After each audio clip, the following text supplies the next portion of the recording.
તમે જોઈ શકો છો કે બસમાં સ્કૂલની વ્યવસ્થા કરવામાં આવી છે, જેમાં પંખાથી માંડીને એલઈડીથી માંડીને બધી જ સુવિધા છે, બેન્ચીસુ બધી સુવિધા છે, જોઈ શકો છો તમે।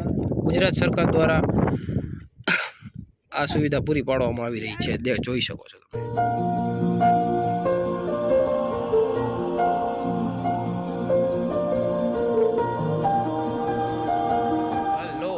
નમસ્કાર, જય દ્વારકાધીશ। કેમ છો બધા? આશા રાખું કે બધા મજામાં જ હશો। તો વિડીયોની શરૂઆત કરતાં પહેલાં જણાવી દઉં કે વિડીયોમાં નવા હોય તો વિડીયોને લાઇક શેર અને અમારી ચેનલને સબસ્ક્રાઈબ કરવાનું ભૂલતા નહીં, અને બાજુમાં આપેલા બે લાઇકોને દબાવવાનું ભૂલતા નહીં, જેથી કરીને વિડીયોની નોટિફિકેશન સૌથી પહેલાં તમને મળે।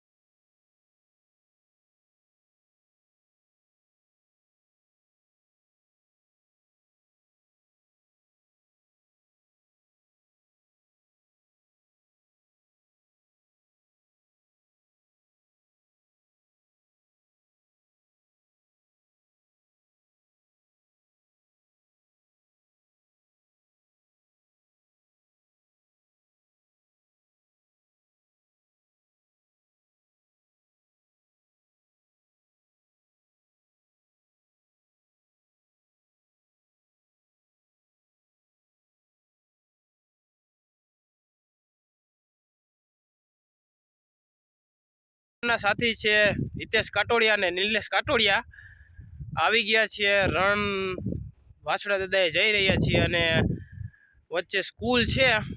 સ્કૂલ બતાવો, આની સ્કૂલ કંઈક ડિફરન્ટ છે, તમે લગભગ ક્યાંય નહીં જોઈ હોય। બતાવી તમને સ્કૂલ। શું કહેવાય હિતેશભાઈ?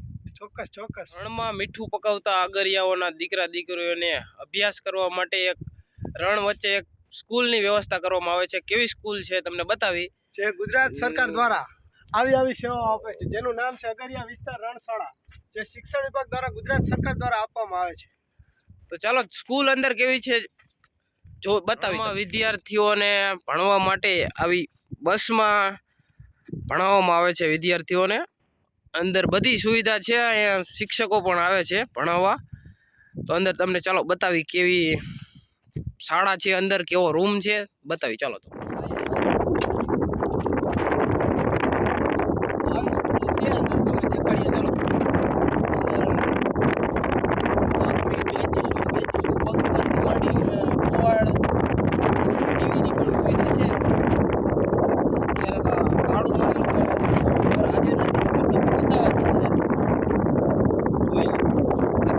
આ રીતે બાળકોને અહીંયા ભણાવવામાં આવે છે।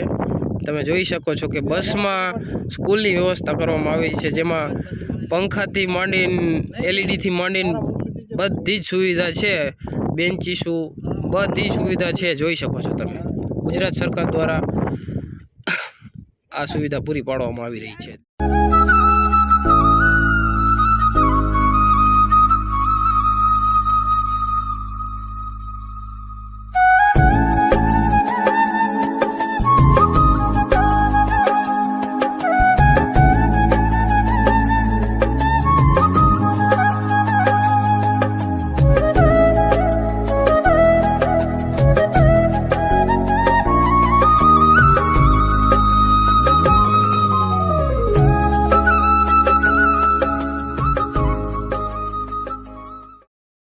વાછડા દાદાએ ચાલીને જતા પદયાત્રીઓ માટે આવી રીતે કેમ્પનું આયોજન કરવામાં આવે છે, જે ચાલીને જતા હોય તે લોકો આ જગ્યાએ વિશ્રામ કરી શકે છે।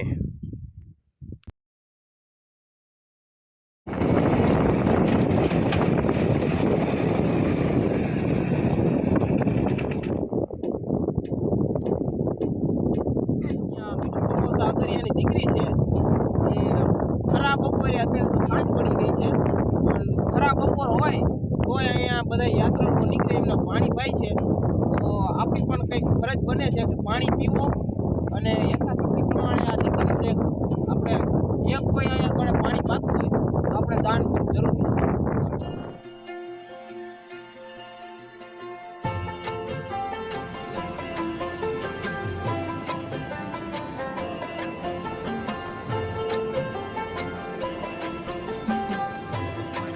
દેખાઈ રહ્યું છે જે ગાયના મુખમાંથી પાણી નીકળી રહ્યું છે, તે એની મેળાએ નીકળે છે।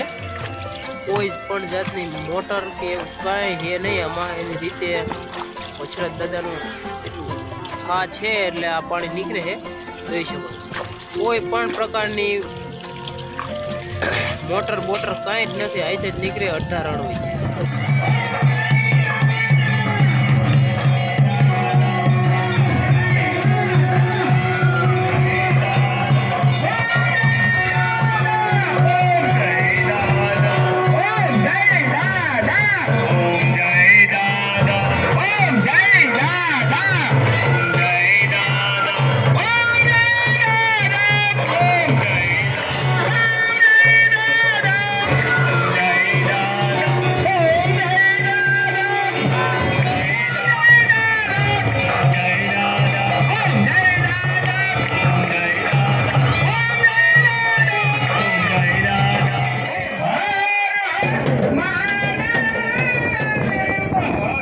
આ વાસણા દાદાનું મંદિર અત્યારે બની રહ્યું છે એટલે અહીંયા કણે મેળાનું આ વખતે આયોજન નથી કરેલું.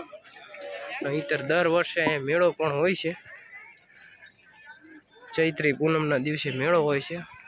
આ જગ્યાએ વાસણા દાદાનું મંદિર બની રહ્યું છે જોઈ શકો છો તમે. કામકાજ અત્યારે ચાલુ જ છે. જગ્યાએ શ્રીફળ વધારવામાં આવે છે. વાસણા દાદાની જે માનતા હોય એનો શ્રીફળ આ જગ્યાએ વધારવામાં આવે છે. સામે દેખાઈ રહ્યું છે મંદિર બની રહ્યું છે. અત્યારે વાસણા દાદાની સ્થાપના આ જગ્યાએ કરવામાં આવે છે.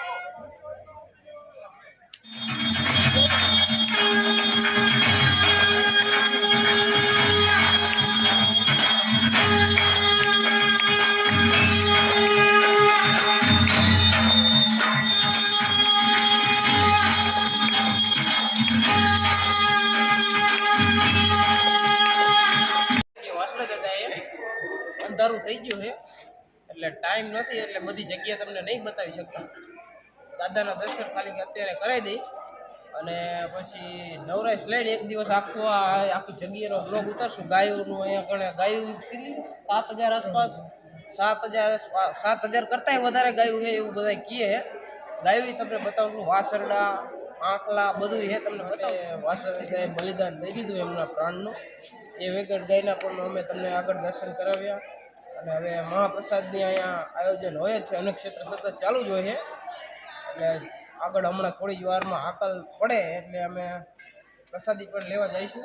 અને અમારા ભાઈને અત્યારે પગ દુખે, કાંટો પગી ગયો પગમાં, પગ દુખે એટલે ઉતારી ન શકતા. તો ચાલો આગળ મળ્યા તમે.